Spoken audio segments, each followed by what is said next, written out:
Hello दोस्तों, कैसे हैं आप सभी लोग। मेरा नाम है सुमित राठी और आप सभी मेरे साथ हैं इंडिया के नंबर 1 स्टडी चैनल जिसका नाम है यूपीएससी 101। कैसे हो आप सभी लोग।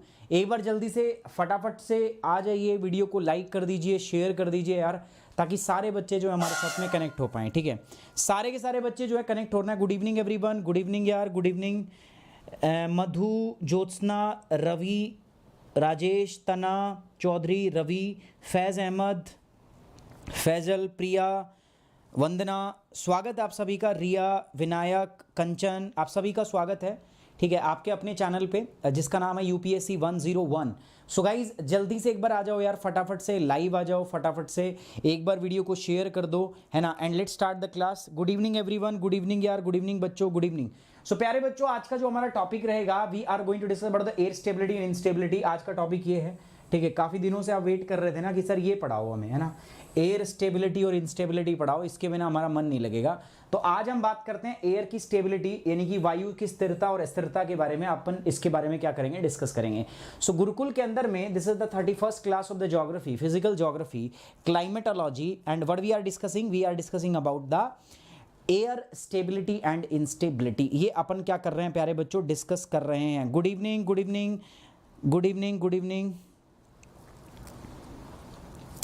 तपी Mohapatra, thank you very much, thank you यार। अरे हाथों में कुछ नहीं यार, मेरे तो ग्रह उल्टे चल रहे हैं, देख रहे हो दोनों हाथों में ना मेरे ग्रह उल्टे चल रहे हैं, नक्षत्र सारे उल्टे चल रहे हैं। मुझे ऐसा लग रहा है शनि की दृष्टि बहुत भारी चल रही है मेरे ऊपर।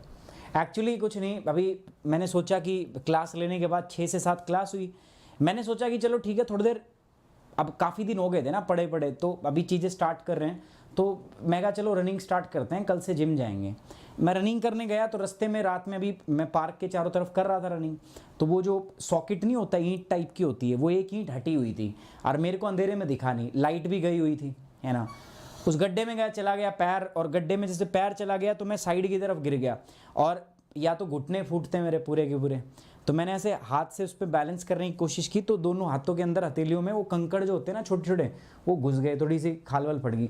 ठीक है, अभी क्या, तो अभी 8:30 बजे की बात है, तो मुझे ऐसे ही लग रहा था कि यार कुछ ग्रह नक्षत्र मेरे उल्टे चल रहे हैं, पर मैं कहा चलो कोई बात नहीं, जो भी है क्लास नहीं छोड़ूंगा। चलिए, सो एयर की स्टेबिलिटी और इंस्टेबिलिटी पे बात कर रहे हैं प्यारे बच्चों, तो ये हम डिस्कस करेंगे, ठीक है। Let's discuss. बहुत आसान टॉपिक है, बहुत आसान टॉपिक है, बट वैसे ज़रूरी भी नहीं है। मैं बहुत ऑनेस्ट आपको बोल रहा हूँ, आपको ज़रूरी भी नहीं है कि आप एयर स्टेबिलिटी या इंस्टेबिलिटी पढ़ो। फिर आप क्यों सर यहाँ पे हमारी मत्थापच्ची करा रहे हो, फिर क्यों हमें पढ़ा रहे हो? मैं इसलिए पढ़ा रहा हूँ दोस्तों, कई बच्चे आप में से ऐसे हैं जो पढ़ना चाहते हैं, ठीक है, वो वास्तव में पढ़ना चाहते हैं, तो जो पढ़ना चाहते हैं मैं उनको पढ़ा रहा हूँ, है ना। ये बहुत वाइड एप्लीकेशन होता है इसका भी, बट बहुत ज़्यादा मैंने बताया आपको, आइंस्टीन हमें बनना नहीं है, ज्ञानी बनना नहीं है, ठीक है। वैसे अगर आप ये टॉपिक नहीं भी पढ़ो, छोड़ भी दो ना, तो कोई दिक्कत नहीं है। This topic is important from the optional point of view, है ना। नॉर्मल आपको नॉलेज रखनी है अच्छी से। अगर आप ज्योग्राफी पढ़ रहे हो, भाई आप बहुत अच्छी पढ़ रहे हो, आपको लगता है कि नहीं मैं सारी ज्योग्राफी पढ़ना चाहता हूँ, तो आप ये कर सकते हो, ठीक है। अदरवाइज इस टॉपिक का यूपीएससी प्रीलिम्स में और जीएस में कोई इंपॉर्टेंस नहीं है। क्लियर है बात? तो ये बात मैं पहले डिस्क्लेमर दे देता हूँ कि ये टॉपिक जो है ये एडिशनल टॉपिक है, लेकिन हाँ, इस टॉपिक को पढ़ने के बाद ना आपको पता चल जाएगा कि बाकी लोग कहाँ स्टैंड करते हैं और आप लोग कहाँ स्टैंड करते हो, ठीक है। ये वो टॉपिक है जो ना किसी ने पढ़ाया है और ना कोई पढ़ाता है इतना डिटेल में। हम इसके ऊपर आज 50 मिनट डिस्कशन करने वाले हैं, तो कंप्लीट चर्चा हमारी इसके ऊपर होगी। सो उससे पहले प्यारे बच्चों, देखो ये चैनल है यार अपने ज्योग्राफी 101 भूल गए हो आप, ठीक है, इस चैनल को भूल गए हो आप। यूपीएससी 101, ठीक है, 80K पे लाके 79K, 80K भी नहीं है, ठीक है, मुझे तो शर्म आ ही रही है, अब आपको भी आनी चाहिए। 79K पे हम अटक गए हैं, क्या हम यहीं अटके रहेंगे? नहीं, तो आप करिए फटाफट इसको। उसके बाद करंट अफेयर 101 और द यूपी आपका एनसीईआरटी 101, ये अपने अलग अलग चैनल है 4। UP geography 101, UPSC 101, current affair 101, NCERT 101। जाइए फटाफट से चारों चैनल को आप क्या कर लीजिए, सब्सक्राइब कर लीजिए। Please go and subscribe all the channels so that हम क्या कर पाएँ, इनको आपके हर जो हमारा ट्रू मोटिव है, जो मेरा पर्पज़ है इन चारों चैनल को बनाने का, वो क्या था कि मैं यूपीएससी की इस तैयारी को ट्रू सेंस में डेमोक्रेटाइज कर सकूँ, हर बच्चे के पास में एक्सेस हो इन्फॉर्मेशन की, ठीक है। तो वो मैं करना चाहता हूं। तो बस मैं चाहता हूं आप लोग इसको क्या करें, शेयर करें, ओके। अच्छा, मैं अनअकैडमी ऐप पे भी हूं प्यारे बच्चों। जो बच्चा मेरे साथ जुड़ना चाहता है, बिल्कुल टाइम बाउंड मैनर में तैयारी करना चाहता है, आप मुझे जुड़ सकते हो मेरे साथ। कहाँ पर? सुमित कुमार अनअकैडमी ऐप पे मेरा नाम है। आप यहाँ पे मेरे साथ क्विज कर सकते हो, मेरे साथ आप स्पेशल क्लास करोगे और प्लस कोर्स जो आप मेरे साथ ज्वाइन करोगे ना यहाँ पे, तो अभी मेरा प्लस कोर्स चल रहा है दोस्तों, कौन सा? गुरुकुल प्लस चल रहा है, ठीक है। अभी अपन बहुत जल्दी लेके आने वाले हैं गुरुकुल फाउंडेशन, ठीक है। We are coming with the course, we are like बहुत जल्दी हम आने वाले हैं, गुरुकुल फाउंडेशन के साथ आने वाले हैं अभी इस पे, तो वो भी एक अच्छी चीज़ है। तो आप आ जाओ फटाफट से ज्वाइन कर लो। साथ ही साथ बाकी बच्चों ये कोड याद रखना है, सुमित 10, ये अपना कोड है, इस कोड को आप यूज़ कर सकते हो to get the 10% off on Unacademy. कल क्या है? वेडनेसडे, और वेडनेसडे को यार आपका 35% ऑफ रहने वाला है। किसके ऊपर? Combo subscription. अब ये कॉम्बो क्या होता है? कॉम्बो का मतलब होता है बच्चों, इसमें जीएस और ऑप्शनल का सब्सक्रिप्शन आप एक साथ लेते हो, ठीक है। अब ये जो कॉम्बो है ये 2 प्रकार का हो सकता है। पहला होता है आपका सिर्फ नॉर्मल, जिसको हम बोलते हैं प्लस, और दूसरा होता है आइकॉनिक। आप कोई भी ले सकते हो। प्लस के अंदर में आपको पर्सनल मेंटर नहीं मिलता, और इसमें पर्सनल मेंटर मिलता है आइकॉनिक में, ठीक है। आइकॉनिक में आपको एक पर्सनल मेंटर दिया जाता है जो आपको समय समय पे चीज़ें समझाता है, बताता है, आपसे बात करता है, आपके क्वेश्चन आंसर डिस्कस करता है, डेली करंट अफेयर के क्वेश्चन प्रैक्टिस कराएगा, आंसर राइटिंग कराएगा। तो ऑब्वियस बात है आइकॉनिक के फायदे हैं, बट ये आइकॉनिक थोड़ा सा कॉस्टली भी होता है। तो कई बच्चे कंफ्यूज होते हैं, सर कौन सा ले? भाई आप कोई सा ले लो, प्लस और आइकॉनिक दोनों बेटर हैं। आइकॉनिक के बेनिफिट ज़्यादा है तो इसकी कॉस्ट भी ज़्यादा है। तो आपको अपने इकोनॉमिक कंडीशन के हिसाब से डिसाइड करना है। कल का दिन मत चूकना दोस्तों, 35% का ऑफ आ रहा है कॉम्बो के ऊपर, सो इस चीज़ को याद रखना और फटाफट जाना और कल जाके इसको सब्सक्राइब कर लेना। किसी भी बच्चे को अगर दिक्कत है तो आप मुझे मेल कर सकते हो, ठीक है। कोई भी दिक्कत है, कोई क्वेरी है, तो you just mail me at this, ठीक है। आप मुझे यहाँ पर क्या करोगे, मेल करोगे, मैं आपकी सारी क्वेरी को रिजॉल्व करूँगा। उसके बाद ये कल का है, मैंने आपको बता ही दिया, कल आपको कॉम्बो ऑफर है। तो आप ये मान के चलिए जो ओल्ड प्राइस है आपका वो कितना है, 77,000, लेकिन कल जो है जीएस का सब्सक्रिप्शन आपको 57 में मिलेगा, प्लस इस पे भी 10% ऑफ होके आपको सिर्फ 52 में मिलेगा, सिर्फ 52,000 रुपये में। इसके ऊपर भी आपका क्या है दोस्तों, डिस्काउंट है, 10% इस पे भी ऑफ है, ठीक है। इस पे भी ऑफ मिलेगा 10%। बस आपको याद क्या रखना है, कोड, और मेरा कोड क्या है, सुमित 10, ठीक है। चलिए अब टॉपिक पे आ जाते हैं जल्दी से। बाकी ये कोर्स भी है, ये चल ही रहा है, आपको पता है यार, सारे लोग जो हैं बहुत अच्छे तरीके से आपको चीज़ें डिस्कस करा रहे हैं। आज हम बात करेंगे एयर स्टेबिलिटी और इंस्टेबिलिटी। दो वर्ड हैं दोस्तों, स्टेबिलिटी और इंस्टेबिलिटी। अच्छा, नॉर्मल लाइफ में भी तो होता है, आदमी में स्टेबल हो जाता है, अनस्टेबल हो जाता है। अच्छा, स्टेबिलिटी कब आती है? हर चीज़ में स्टेबिलिटी होती है ना। मैं बात करता हूं दोस्तों लाइफ में जॉब से, बट जॉब बहुत बाद की बात है, अभी जॉब नहीं है, जॉब की बात नहीं करते। पहले बात करते हैं जीवन में वैसे गर्लफ्रेंड बॉयफ्रेंड वाली स्टेबिलिटी, है ना। देखो एक टाइम ऐसा होता है, जैसे हम एज में होते हैं ना, 22, 23, 24, 22 में तो खैर दूध के दांत टूटते हैं हमारे, 23, 24, 25 तब गर्लफ्रेंड बॉयफ्रेंड बनने लगते हैं हमारे, बहुत सारे बनते हैं। 1 बना, 2 बना, 3 बना, 4 बना, कई इसमें दोहरे अंकों में पहुंच जाते हैं, ठीक है। और ये चलता रहता है, मतलब 1 बनेगा, 2 बनेगा, 4 बनेगा, 5 बनेंगे, 10 बनेंगे, ये चलता रहता है। ये एक्सपेरिमेंट 23 के बाद शुरू हो जाता है। नॉर्मल शहरों में बोल रहा हूँ, दिल्ली के अंदर में एक्सपेरिमेंट 16 या 12 साल के बाद ही शुरू हो जाता है। 22 तक, 23, 26 तक आते आते तो ये मतलब हाफ सेंचुरी क्रॉस कर जाते हैं, कई कई ऐसे लोग होते हैं। वो स्टेज होता है इंस्टेबिलिटी का स्टेज, मतलब आप किसी एक के साथ में सेटल ही नहीं हो पा रहे हो। कई लोग होते हैं सेटल हो जाते हैं एक के साथ, दूसरे की शादी भी हो जाती है, लेकिन कई सारे लोग हैं जो इस केस में स्टेबल नहीं हो पाते हैं, वो बदलते रहते हैं, गर्लफ्रेंड हो चाहे बॉयफ्रेंड हो, बदलते रहते हैं उनके, ठीक है ना। That is unstability, instability. Stable नहीं है। फिर आता है शादी की उम्र 27, 28, 29, ठीक है। या तो कोई आपका जो चल रहा था उसी में से आपने एक परमानेंट पकड़ा और शादी कर ली, उसके बाद आप क्या हो जाते हो? स्टेबल, स्थायी हो जाते हो। सो दो चीज़ है ना। अब इसी को जॉब में मान लेता हूँ मैं, है ना। जॉब में क्या होता है प्यारे बच्चों, आप बहुत सारे फॉर्म भरते हो, कई बार क्या होता है कि किस्मत साथ नहीं देती, हमारी मेहनत उतनी अच्छी, किस्मत तो खैर ऐसा है ही नहीं कि साथ ना दे, किस्मत तो आप आदमी अपने हाथ से लिखता है भाई, है ना। तो किस्मत को तो दोष देना बेकार की बात है। आप करके तो देखो, आपकी जो लकीरें हैं ना हाथों की बदली जा सकती हैं, है ना। अगर आप मेहनत करो ना तो ये हाथों की लकीरें बदली जा सकती हैं, इसमें कोई दोहराई वाली बात नहीं है।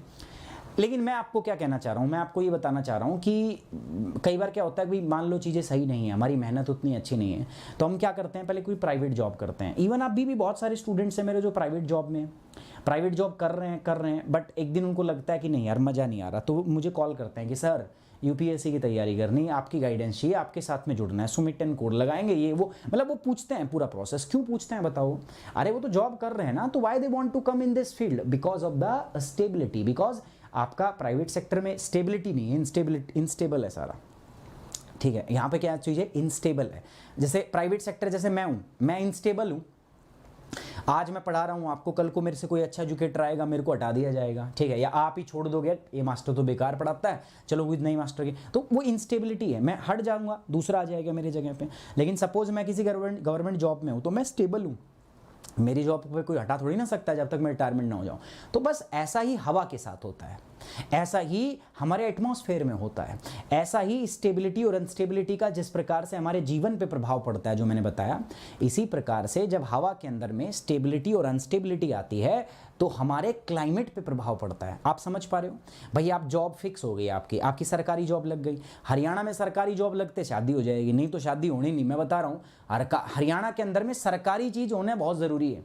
पैसा वैसा सबके पास है, सरकारी मोहर लगनी बहुत जरूरी। मैं तो बताऊँ सरकारी सांड हो, ठीक है, मतलब मैं एक एग्जांपल दे रहा हूँ, सरकारी वर्ड लगना बहुत ज़रूरी है। अगर सरकारी वर्ड नहीं है ना तो भाई साहब शादी नहीं होनी। और सरकारी, चाहे सरकारी स्कूल में चपड़ासी हो, मैंने बताया ना, चाहे सरकारी स्कूल में चपड़ासी हो, फिर भी बढ़िया शादी होगी एकदम। आजकल हमारे यहाँ ट्रेंड चल रहा है आजकल फॉर्च्यूनर का, दहेज में फॉर्च्यूनर मिलेगी, मतलब ये ट्रेंड है, मैं आपको बता रहा हूँ, ट्रस्ट मी, ऐसा चल रहा है, ठीक है, ऐसा चल रहा है। सो ये बात आपको समझनी पड़ेगी, है ना। तो जब मान के चलो आपकी नौकरी लग गई तो फिर लाइफ में स्टेबिलिटी आ जाती है। इसी प्रकार से जब हवा में स्टेबिलिटी या इंस्टेबिलिटी होती है ना, तो उसी अकॉर्डिंग हमारे पर्यावरण में क्या होता है, हमारे वायुमंडल में, हमारे क्लाइमेट में एक स्थिरता और अस्थिरता आती है, ठीक है। वो मैं बताऊंगा स्टेबिलिटी के साथ क्या क्या होता है। स्टेबिलिटी अच्छी है या इनस्टेबिलिटीज अच्छी है? लाइफ में स्टेबिलिटी अच्छी है, लेकिन यहाँ हवा की इंस्टेबिलिटी ज़रूरी है, क्योंकि अगर हवा स्टेबल हो गई, हवा अगर स्थिर हो गई, तो ना तो बारिश होनी है,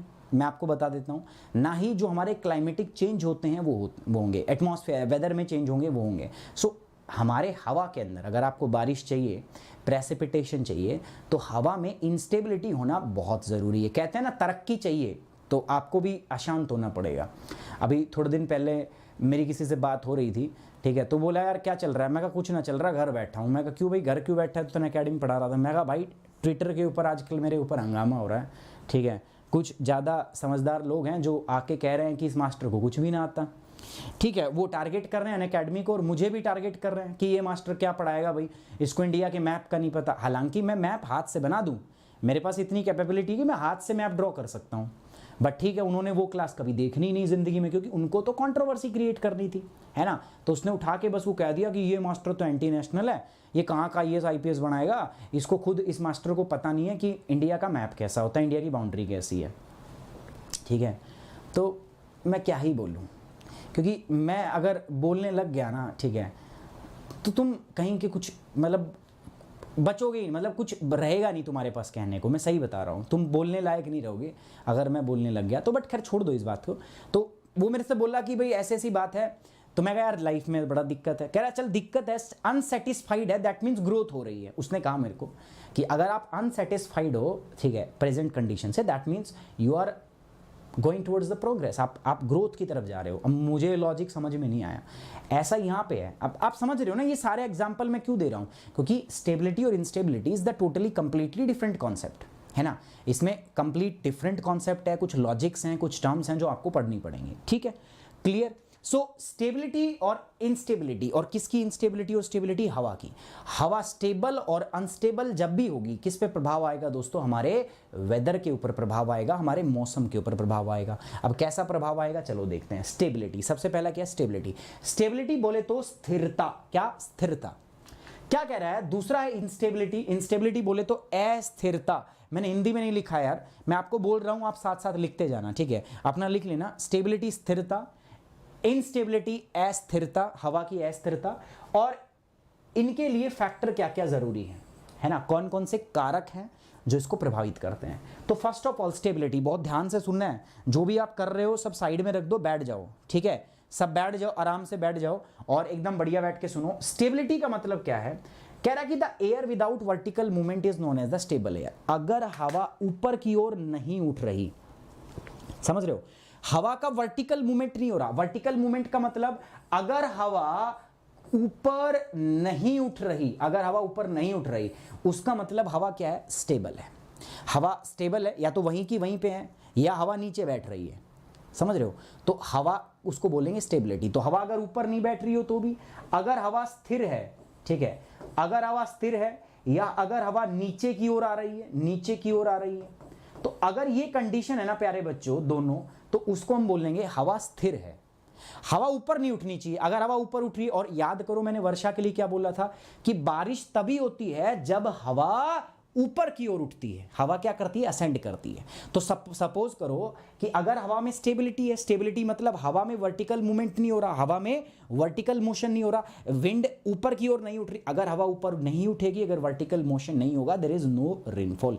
तो याद रखेंगे ना भाई, स्टेबिलिटी है, so that means no rainfall, ठीक है। कैसा वेदर रहेगा हमारा? ड्राई एटमॉस्फेयर रहेगा, ठीक है। कैसा रहेगा? Dry atmosphere, dry condition prevail करेगी। क्लियर है ये बात? अरे जल्दी बताओ यार कमेंट बॉक्स में।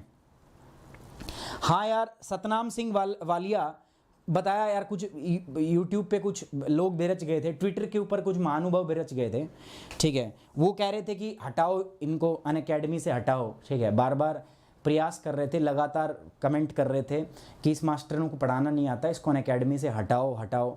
बहुत बार ट्रोल कर रहे थे, तो अनअकैडमी ने बोला कि भाई बैठ जा, तू एक काम कर, इतने लोग तेरे को पसंद नहीं कर रहे, ठीक है। बट बाद में, ठीक है, चीज़ें सही हुई तो मैं वापस आ गया हूँ, ठीक है। अभी बात बार बार मत पूछो यार, ठीक है। क्या हुआ, अभी क्लास स्टार्ट होगी, मैं कोई छुट्टी पे नहीं था, ठीक है, ट्रस्ट मी, बट प्रॉब्लम ही कुछ ऐसी थी कि मुझे बीच में, आपके बीच में से अनुपस्थित रहना पड़ा, है ना। कुछ ट्विटर के ऊपर कुछ लोग पंगा कर रहे थे, इसलिए तो कहता हूँ भाई साहब ट्विटर आईडी बना लो। अरे बना लो, हमें भी ट्विटर की ज़रूरत पड़ती है, बना लो ट्विटर आईडी, फॉलो कर लो मुझे, ठीक है। वहाँ पे सुमित राठी 03 से जाओ। इंस्टेबिलिटी की मैं बात कर रहा हूँ। इंस्टेबिलिटी क्या होगा भाई? स्टेबिलिटी का मतलब हवा में वर्टिकल मूवमेंट नहीं है। अब इंस्टेबिलिटी क्या होगी? सिंपल बात है यार, जिसमें वर्टिकल मूवमेंट होगा। जब हवा में अपवर्ड मूवमेंट होगा तो उसी को हम क्या बोलेंगे? Unstable air. मतलब हवा ऊपर की ओर उठ रही है, ठीक है, इसमें हवा में वर्टिकल अपवर्ड मूवमेंट होता है, हवा ऊपर की ओर उठती है, तो इसको हम क्या बोलते हैं? इंस्टेबिलिटी। चलिए अब एक बात बताइए प्यारे बच्चों, आपने एक फंडा पढ़ा था ना मेरे पास, सैचुरेशन। सैचुरेशन पढ़ा था? अच्छा, कितने बच्चों ने को ये याद है सैचुरेशन को क्या कहते हैं? सैचुरेशन का मतलब था संतृप्त होना, सैचुरेशन का मतलब क्या था? संतृप्त होना। कितने बच्चों ने पढ़ा था संतृप्त होना क्या होता है? जल्दी बताओ मुझे आपको। ठीक है, संतृप्त होना क्या होता है बताइए, आप बताइए। संतृप्त होना ये चीज जो है ना, ये अच्छा लगता है मुझे जब आप कमेंट बॉक्स में खुद से ऐसा डिसिप्लिन मेंटेन करने की कोशिश करते हो ना, क्योंकि इस प्लेटफॉर्म को आप बहुत बेहतर बना सकते हो और मैं रेडी हूँ भाई, मैं रेडी हूँ। आप इस प्लेटफॉर्म को अच्छा बनाइए, मैं रेडी हूँ करने के लिए काम। बट ये आप पे डिपेंड करता है ना, आप किस प्रकार से इस प्लेटफॉर्म को यूज करते हो। चलो, अब मैं क्या बोला आपको? सैचुरेशन, हवा का संतृप्त होना। संतृप्त कब होती है हवा?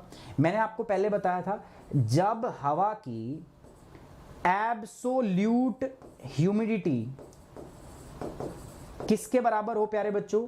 ह्यूमिडिटी कैपेसिटी के बराबर हो। अगर ये कंडीशन है ना आपके, तो आप मानना हवा संतृप्त है। मैंने याद करो, मैंने आपको बताया था भाई, मेरे कैपेसिटी है 5 रोटी खाने की और मेरे को 5 ही रोटी मिल रही है, दैट मीन्स संतृप्त हूं मैं। उसको बोलते हैं हवा को सैचुरेट होना। ठीक है, तो इसके अंदर में इसका एक इंपॉर्टेंट रोल रहेगा। मैं ये कह रहा हूं कि जो हवा ऊपर उठ रही है या जो हवा नीचे बैठ रही है, हो सकता है वो सैचुरेटेड हो, अनसैचुरेटेड हो, तो वो मैं आगे यूज करने वाला हूं। यहां तक मैंने सिंपल आपको क्या पढ़ाया? स्टेबिलिटी क्या होती है? जब हवा में वर्टिकल मूवमेंट ना हो। तो सर वर्टिकल नहीं होगा तो क्या होगा? अरे जब ऊपर नहीं उठेगी हवा, जब असेंड नहीं करेगी तो डिसेंड करेगी, नीचे बैठेगी या एक जगह पे रुकी रहेगी, दैट इज स्टेबिलिटी। इंस्टेबिलिटी क्या होती है? जब हवा वर्टिकली ऊपर अपवर्ड मूवमेंट करती है। ठीक है, 2 चीज हमने पढ़ लिया। अब इन दोनों चीजों को प्रभावित करने वाले मेरे पास बहुत सारे फैक्टर्स हैं जो आपको पढ़ने पड़ेंगे। ठीक है, फैक्टर मतलब कारक, ऐसे कारक जो इनको प्रभावित करते हैं। ठीक है, टारगेट करते हैं यार 1.2 के लाइक का। ठीक है, इसके 2 कारक हैं। पहला कारक कौन सा है? पहला फैक्टर कौन सा है प्यारे बच्चों? पहला कारक है नॉर्मल लैप्स रेट। क्या लगा यार? नॉर्मल। इस नॉर्मल लैप्स रेट को हम एनवायरमेंटल लैप्स रेट भी बोलते हैं। ईएलआर बोल दो इसको या एनएलआर बोल दो, नॉर्मल लैप्स रेट या एनवायरमेंटल लैप्स रेट इसको कहते हैं। क्या होता है अभी मैं बताऊंगा। शॉर्ट फॉर्म है एनएलआर और ईएलआर, मतलब एनवायरमेंटल लैप्स रेट। अभी पढ़ाऊंगा क्या होता है, चिंता मत करो। दूसरा मेरे पास dry adiabatic lapse rate, DALR। ठीक है, दूसरा क्या है मेरे पास? ड्राई एडिया। सारी चीज इसी से डिसाइड होगी। अब ध्यान से रखना एक एक टर्म। अब आपने बोला मैं पढ़ा रहा हूं, अब ध्यान भी रखना पड़ेगा आपको। फोकस करो बोर्ड के ऊपर, सारे काम बंद कर दो, बैठ जाओ आराम से। अंकल और आंटी जो सुन रहे हैं मुझे, ठीक है, इनको देखो ये सीधे बैठे और बढ़िया से सारे काम बंद कर दे। कभी ये व्हाट्सएप पे भी साथ साथ लगे हों, चैट बंद करवा दो इनसे। साथ साथ में दूसरा मॉइस्ट एडियाबैटिक लैप्स रेट। ठीक है, मॉइस्ट एडियाबैटिक लैप्स रेट, इसको हम क्या बोलेंगे? Moist adiabatic lapse rate. ठीक है, या इसको बोलेंगे हम moist adiabatic lapse rate, MALR, DALR। और ये क्या होगा? मॉइस्ट एडियाबैटिक लैप्स रेट, या इसको हम दूसरा भी कह सकते हैं वेट एडियाबैटिक लैप्स रेट। ठीक है, ये भी हम बोल सकते हैं इसको। ठीक है, आप कुछ भी कह सकते हो। ठीक है, अब इसको एक एक करके डिफाइन करेंगे। क्या बताया मैंने? हवा की स्टेबिलिटी क्या होती है? जब हवा वर्टिकल अपवर्ड मूवमेंट नहीं करती, जब हवा ऊपर ना उठे, स्टेबिलिटी। इंस्टेबिलिटी क्या होती है? जब हवा ऊपर की ओर उठे तो स्टेबिलिटी, इनस्टेबल होगी। हवा का ऊपर उठना अनस्टेबल कहलाएगा, कि हवा इनस्टेबल स्टेट में, और इनस्टेबल होना जरूरी, इसी से बारिश होती है। अब हवा स्टेबल होगी या इनस्टेबल होगी, ये इन बातों से डिसाइड होगी। पहला किससे? ELR, environmental lapse rate. दूसरा जो है that is dry adiabatic lapse rate, और तीसरा है MALR यानी कि मॉइस्ट एडियाबैटिक लैप्स रेट। मेरे हिसाब से क्लियर है यहाँ तक। अगर आपको कोई डाउट है तो आप बताइए कमेंट बॉक्स में, और अगर सही है तो फटाफट में एक बार इसमें क्या कर दीजिएगा, आप शेयर कर दीजिएगा, सॉरी लाइक कर दीजिए, लाइक कह रहा हूँ, फटाफट मुझे कमेंट बॉक्स में बता दीजिएगा। ठीक है, अगर क्लियर है यहाँ तक बात तो आप बताइए, और नहीं है क्लियर तो भी आप मुझे बता दीजिए फटाफट। सभी बच्चे जल्दी बताओ यार, अगर कोई दिक्कत है ठीक है तो बताओ। मैं कमेंट बॉक्स आपका चेक कर रहा हूँ कि अगर किसी भी बच्चे को कोई दिक्कत है किसी भी टाइप की, तो आप मुझे बता सकते हो फटाफट से। क्लियर है ना यहाँ तक? यहाँ तक रिपोर्ट कैसी ओके की है? पक्की बात है, ओके की रिपोर्ट है? आगे बढ़ जाऊँ? चलो अब आगे बढ़ते हैं। अब सर जी एक बात बताओ, लैप्स रेट होती क्या है? पहले तो सिंपल साधारण लैप्स रेट बताओ मुझे क्या होती है। ठीक है, लैप्स रेट का मतलब क्या होता है? जब हमारी हवा सतह से ऊपर उठती है। प्यारे बच्चों फिर से याद करो उस कॉन्सेप्ट को, जो आपका हीट बजट था, इंसोलेशन मैंने आपको पढ़ाया था, तापमान जो मैंने आपको पढ़ाया, मैंने बोला था वो बहुत इंपॉर्टेंट है। लैप्स रेट क्या होगी, जब हवा आपकी धरती से, सरफेस से, धरातल से ऊपर उठेगी तो अपना टेम्परेचर क्या करेगी, उसका डिक्रीज होगा। उसके टेम्परेचर डिक्रीज होने के पीछे कारण क्या है बताओ, कारण क्या है उसके टेम्परेचर डिक्रीज होने के पीछे? उसके डिक्रीज होने के पीछे कारण है क्योंकि हीट सोर्स से दूर जाती है। भाई आपकी हवा का गर्म होने के पीछे कारण क्या है? सरफेस, सतह। कितने बच्चे इस बात से सहमत हैं? कितने बच्चे इस बात को मानते हैं कि हवा गर्म होने की वजह, हमारे एटमॉस्फेयर की गर्म होने की वजह सरफेस होता है, धरातल होता है, क्योंकि यही तो है हीट सोर्स। सरफेस जो होता है ना हमारा, प्यारे बच्चों, this is basically the heat source, यही हमारा हीट सोर्स होता है। और इसी से हवा गर्म होकर क्या करती है, फिर ऊपर की ओर राइज करती है। अब जैसे जैसे हीट सोर्स से दूर होगी, यहाँ आग जल रही है, जितना मैं आग से दूर जाऊंगा उतनी ही गर्मी क्या होती जाएगी, कम होती जाएगी, तापमान उतना ही क्या हो जाएगा, डिक्रीज हो जाएगा। तो ऐसे ही जब हवा ऊपर की ओर जाती है तो हीट सोर्स से दूर होती है, इसीलिए जब जब हवा ऊपर जाती है तो उसका टेम्परेचर क्या होता है प्यारे बच्चों, डिक्रीज होता है। ये जो टेम्परेचर डिक्रीज होता है ना, ये अलग अलग अवस्था में एक अलग अलग रेट से होता है। उस रेट को हम बोलते हैं लैप्स रेट। जो तापमान में अंतर होता है, जो हवा ऊपर उठती है ना तो उसका टेम्परेचर घटता है। टेम्परेचर क्यों घटता है मैंने आपको बता दिया, क्योंकि हवा गर्म किससे हुई है, सूरज से गर्म नहीं हुई, हवा गर्म हुई है धरती से। सूरज से आने वाली हीट को पृथ्वी एब्जॉर्ब करती है, पृथ्वी अवशोषित करती है और पृथ्वी क्या हो जाती है, गर्म। अब इसके साथ में जो हवा होती है, मैंने आपको पहले ही बताया हुआ है, ठीक है, जो हवा इसके साथ में टच होगी वो किसकी वजह से बताओ, because of the absorption.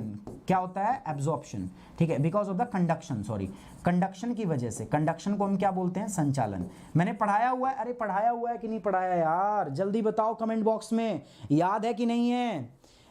Absorption की वजह, कंडक्शन की वजह से। भाई पृथ्वी ने 47% हीट को क्या किया था, एब्जॉर्ब किया था, तो पृथ्वी गर्म हो गई। गर्म होगी तो जो हवा इसके साथ में टच में थी वो हवा क्या होगी, गर्म, क्योंकि इसके टच में है। टच में क्यों है, किसी भी गर्म चीज पे हाथ लगाओगे तो हाथ गर्म हो जाता है ना, उसको बोलते हैं कंडक्शन। अब ये हवा गर्म होकर क्या करेगी, ऊपर उठेगी। अब जब हवा ऊपर उठेगी तो सोचो हीट सोर्स क्या है, पृथ्वी, यहां से, अरे हवा गर्म तो यहां से हुई है ना, अब हवा ऊपर जा रही है, दैट मीन्स पृथ्वी जो हीट सोर्स है हवा अपने हीट सोर्स से दूर की ओर जा रही है। तो जब हवा अपने हीट सोर्स से दूर की ओर जाएगी तो तापमान तो घटेगा, ऑब्वियस बात है, तो टेम्परेचर डिक्रीज होता है। अब ये जो टेम्परेचर डिक्रीज होता है ना प्यारे बच्चों, ये एक सर्टेन रेट से होता है, एक दर है जो फिक्स है।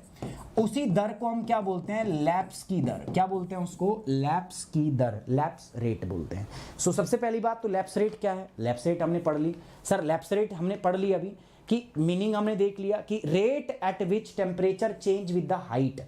जैसे जैसे हाइट बढ़ती है तापमान घटता है, और जिस दर से घटता है उसी को हम लैप्स की रेट कहते हैं। मैंने बताया यहाँ पे क्या हमने रिलेशन लिया है कि अगर ऑल्टीट्यूड बढ़ेगा, ऑल्टीट्यूड मतलब आपका, अगर आपका ऑल्टीट्यूड मतलब हाइट बढ़ेगी तो सिमिलरली आपका टेम्परेचर क्या होगा, आपका डिक्रीज होगा, और टेम्परेचर डिक्रीज होगा तो उसी को हम क्या बोलेंगे, लैप्स रेट। समझ में आई बात। हाइट पे जा रही है कोई चीज़, हवा हाइट पे जा रही है, तापमान घटेगा, क्यों, बिकॉज हीट सोर्स से क्या होगी, दूर, उसको तापमान को घटना जो है उसी को बोलते हैं लैप्स रेट। साधारणतः ये कितना होता है, 6.5 डिग्री पर किलोमीटर। नॉर्मली जब हवा, नॉर्मल केस में क्या होता है, साधारणतः ऐसा ही होता है कि 6.5 डिग्री सेल्सियस तापमान कम हो जाता है अगर हवा 1 डिग्री 1 किलोमीटर ऊपर उड़ जाती है। धरातल से अगर हवा 1 किलोमीटर ऊपर चली गई ना, मान के चलते हैं कोई पार्सल है, ये 40 डिग्री सेंटीग्रेड इसका तापमान था, कहाँ पर, धरातल पर, सरफेस पे, ठीक है। तो अगर इसकी नॉर्मल जो लैप्स रेट है, ये लैप्स रेट है, इसको हम क्या बोलते हैं, एनवायरमेंटल लैप्स रेट। ये लैप्स रेट को हम नॉर्मल लैप्स रेट भी कह सकते हैं, हम इसको नॉर्मल लैप्स रेट भी कह सकते हैं, और हम इसको एनवायरमेंटल लैप्स रेट ELR भी कह सकते हैं। तो सरफेस पे था तापमान 60 डिग्री, अब मैं मान के चलता हूं ये 1 किलोमीटर ऊपर आ गया। अब 1 किलोमीटर के ऊपर इसका तापमान कितना होगा, डिक्रीज होगा ना। अब नॉर्मल लैप्स रेट कितनी है, 6.5, मतलब यहां पे आने के बाद इसका तापमान कितना होगा, 33.5 डिग्री सेल्सियस, ठीक है। लेकिन ये नॉर्मल ही है, ये एवरेज है, तो इसको क्या बोलते हैं, हम इसको हम बोलते हैं आपका एनवायरमेंटल लैप्स रेट। ये साधारणतः है, बट ये चेंज होती है, पता है आपको, ये फिक्स नहीं है, ये according to the different environmental condition ये चेंज होती रहती है, ठीक है। अलग अलग कंडीशंस के हिसाब से ये क्या होती रहती है, चेंज होती रहती है, इसमें बदलाव होते रहते हैं और ये परिवर्तित होती रहती है। Are you getting my point और नॉट। अब बताओ आपको मेरी बात समझ में आई, ये चेंज होती रहती है, ठीक है। चलिए ये हो गया, समझ में आ गया। अब आते हैं टाइप। अच्छा ये कितने टाइप की हो सकती है, तो प्यारे बच्चों ये कई टाइप की होती है, ठीक है। इसके टाइप आप यहां से देख लो, ये कई टाइप की होती है। लैप्स रेट को हम कई भागों में बांट देते हैं, ठीक है। पहला कौन सा है, ड्राई लैप्स रेट, उसके बाद है moist lapse rate, adiabatic lapse rate. और लास्ट जो है वो तो आपने पढ़ ही लिया, जिसको हम बोलते हैं एनवायरमेंटल लैप्स रेट। ठीक है, आखिरी कौन सा है? तीसरा एक और भी है ना मेरे पास, जिसको हम क्या बोल रहे हैं? Environmental lapse rate. ठीक है, इसको हम नॉर्मल लैप्स रेट भी बोल रहे हैं। अच्छा, ये तो समझ में आ रहा होगा ना यार, थोड़ा देखो थोड़ा टर्म्स आ रही हैं यहाँ पे, बट मैंने आपको ये टर्म्स पहले भी पढ़ा रखी है और मैंने इसीलिए बोला था। अब ये भी मैं पता है आपको, ये भी इसमें इतनी ज़्यादा है, absolute stability, absolute instability, absolute instability, mechanical instability. ठीक है, अब वो कई तरीकों के झंझट होते हैं। ठीक है, वो मैं आपको नहीं पढ़ाऊंगा क्योंकि वो बिल्कुल भी काम के नहीं है भाई। ठीक है, वो बिल्कुल भी काम के नहीं है, जिसके पास ऑप्शनल है उसके काम के हैं। बट अभी पीटी पे ध्यान रखते हैं, ये भी पीटी का सब्जेक्ट नहीं था, बट आप लोग बार बार बोल रहे थे कि सर हमें स्टेबिलिटी और इंस्टेबिलिटी पढ़ना है पढ़ना है पढ़ना है पढ़ना है। मुझे लगा यार अब बहम हो गया बच्चों को, अब मैं नहीं पढ़ाऊंगा तो इनको लगेगा कि सर ने छोड़ दिया है। ठीक है, तो ऐसा कुछ नहीं है, बस ये काम का नहीं है टॉपिक बहुत ज़्यादा आपका। ठीक है, ये नॉलेज के हिसाब से ठीक है, बट पेपर के हिसाब से ये चीज़ ठीक नहीं है। ड्राई एडियाबैटिक लैप्स रेट, पहले इसके बारे में देखेंगे, फिर देखेंगे मॉइस्ट एडियाबैटिक लैप्स रेट, और फिर देखेंगे किसके बारे में? एनवायरमेंटल या नॉर्मल लैप्स रेट। अब इसको पढ़ने से पहले सबसे पहले दिमाग में आपको क्लियर करके रखना है क्या लैप्स रेट क्या होता है। इसमें कोई डाउट है? लैप्स रेट मतलब लैप्स की दर। भाई धरातल से ऊपर उठेंगे तापमान क्या होगा? घटेगा। एक निश्चित ऊंचाई पे जाओगे तापमान उसके साथ में अपने आप में क्या करेगा? ऑटोमेटिक डिक्रीज होने लगेगा।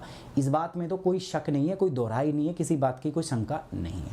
भाई मैं हाइट पे जाऊंगा सर, सिंपल सी बात है, टेम्परेचर घटेगा, बिकॉज पृथ्वी हीट सोर्स से क्या हो रही है? हवा दूर जा रही है। अब ये हवा है कैसी, इस पे भी बहुत सारी चीज़ें निर्भर करती हैं। क्या ये हवा आर्द्र है, मतलब क्या इसमें नमी है? पहली बात। क्या ये हवा शुष्क है? क्या हवा ड्राई है, मॉइस्ट है? क्या ये हवा सैचुरेटेड है? क्या ये हवा संतृप्त है, मतलब इसके पास जो कैपेसिटी है, मतलब मॉइस्चर की मात्रा ज़्यादा है? क्या ये हवा अनसैचुरेटेड है?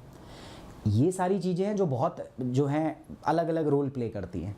मैं क्या बोल रहा हूँ? लैप्स रेट का तो मतलब सिंपल है, हवा ऊपर उठेगी तापमान घटेगा। लेकिन ये जो हवा का ऊपर उठना और तापमान का घटना है, ये बहुत सारी चीज़ों से प्रभावित होता है। जैसे अगर हवा में नमी है तो, अगर हवा सूखी है तो, अगर हवा संतृप्त है तो, और अगर हवा संतृप्त नहीं है तो, इन सारी चीज़ों का प्रभाव पड़ता है। उसी आधार पर मैंने लैप्स रेट को 3 भागों में बांटा हुआ है। पहला dry adiabatic lapse rate, moist adiabatic lapse rate, और नॉर्मल और environmental lapse rate. Normal environmental lapse rate को आप जानते हो, आपको पता है। ठीक है, पहले आते हैं ड्राई एडियाबैटिक लैप्स रेट से। तो नाम से क्या साबित हो रहा है? ड्राई है। हवा क्या है दोस्तों? ड्राई। ड्राई मतलब शुष्क है। हवा क्या है? सूखी है, मतलब हवा में नमी बहुत ज़्यादा नहीं है। साथ ही साथ हवा सैचुरेट भी नहीं है। ये बात तो याद होगी ना आपको। सैचुरेशन का मतलब क्या होता है बताओ? सैचुरेशन होता है कब? जब आपका सैचुरेशन किस कंडीशन को बोलते हैं? जब हमारी एब्सोल्यूट ह्यूमिडिटी किसके बराबर हो? आपकी एब्सोल्यूट ह्यूमिडिटी बराबर हो किसके बराबर हो? आपकी ह्यूमिडिटी कैपेसिटी के बराबर। यार दोस्तों देखो, यही लेवल है। ठीक है, जो एक क्लास में पूरी ज्योग्राफी करवा देते हैं ना, उनको इनके बारे में पता भी नहीं है, और मैं ये ओपनली बोल रहा हूँ। ठीक है, जाके पूछ लेना, अगर पता हो तो जो तुम कहोगे वो करूंगा, जो तुम कहोगे वो करूंगा। पढ़ के काम करना पड़ता है, बहुत मेहनत करनी पड़ती है इन सब चीज़ों के लिए। सो एब्सोल्यूट ह्यूमिडिटी कब होता है? सैचुरेशन कब होता है? सैचुरेशन को बोलते हैं हम संतृप्त करना, संतृप्त होना। हवा संतृप्त होने का मतलब क्या है?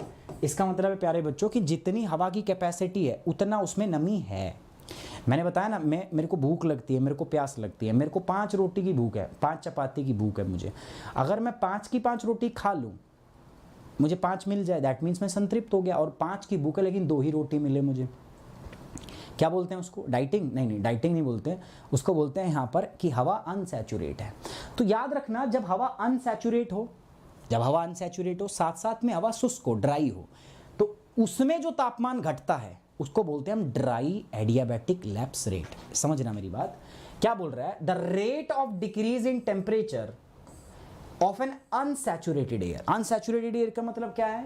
कि इसमें एब्सोल्यूट ह्यूमिडिटी बराबर ह्यूमिडिटी कैपेसिटी बिल्कुल भी नहीं है, क्योंकि अगर हवा सैचुरेट हो गई तो इसके बाद क्या आ जाएगा? ड्यू पॉइंट, और ड्यू पॉइंट के बाद क्या होगा? कंडेंसेशन, और जब कंडेंसेशन होता है तो उससे क्या होता है, उससे लेटेंट हीट रिलीज होती है, याद है कि नहीं है, उससे latent heat of condensation release होती है। भाई जब बादल बनते हैं, जब बूंद बनती है तो जलवाष्प किस में बदलता है, वाटर वेपर में, और जब जलवाष्प वाटर वेपर में बदलता है तो उससे हीट रिलीज होती है एनवायरमेंट में।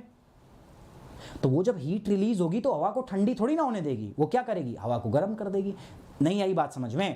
मैं ये कह रहा हूं कि हवा में जलवाष्प थे, अब हवा संतृप्त होने के बहुत पास थी, हवा सैचुरेट होने के बहुत पास थी, ऑलमोस्ट सैचुरेट होने वाली थी, ठीक है। हमने उसको ऊपर उठाया, ड्यू पॉइंट आ गया, ठीक है। उसका ड्यू पॉइंट जैसे ही आया वैसे ही, ओशांक बोलते हैं, वैसे ही हवा क्या होगी, कंडेंस। कंडेंस मतलब संघनित। संघनन का मतलब क्या है कि जो वेपर था वो किस में बदलेगा, आपका वेपर बदलेगा किस में, आपका जल उसमें, लिक्विड में। और मैंने आपको बताया हुआ है, मैंने आपको पहले भी बताया हुआ है प्यारे बच्चों, जब भी वाटर एक स्टेट से दूसरे स्टेट में चेंज करता है, जैसे मैंने आपको बताया जल था मेरे पास, पानी था, अब जब भी मैं इसको चेंज करूंगा किसमें, वेपर के अंदर में, तो मुझे क्या देना पड़ेगा, मुझे हीट सप्लाई करनी पड़ेगी, latent heat of evaporation.